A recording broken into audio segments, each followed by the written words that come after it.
Salam aziz qarindoshlar, bugun retseptim salonimizda qarindoshlarga shu chashni oziqlantirish, chash tushishni tizginlash, chash qaraytish to'g'risida bir qancha retseptni sunmoqchi.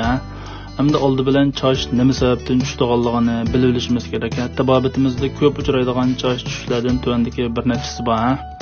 Birinchisi bo'lsa irsiyat xarakterlik chash tushish qarindoshlar. Buningda ota-onadan bolaga irsiyat qildi.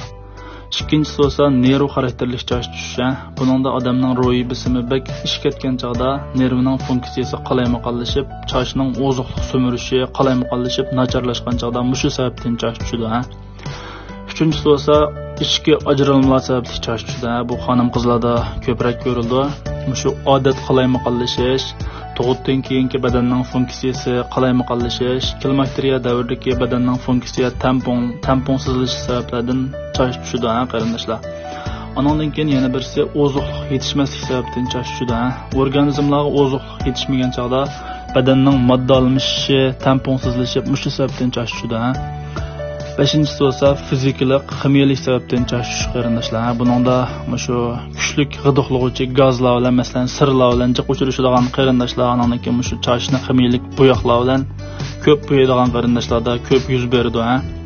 Hamda tuvanda qarindoshlarga shu oilada tayyor qilib bo'lgan intayin unumlik ham jiq pul ketmaydigan bir qancha retseptni tunishtiramiz.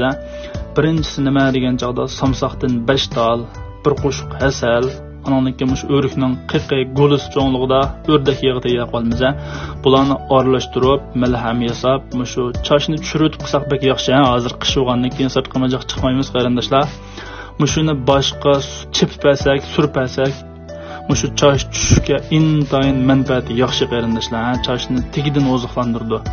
Ikkinchisi bo'lsa o'l zanjivil. Yurib chiqsaq do'konda zanjivil degan to'shaq hozir.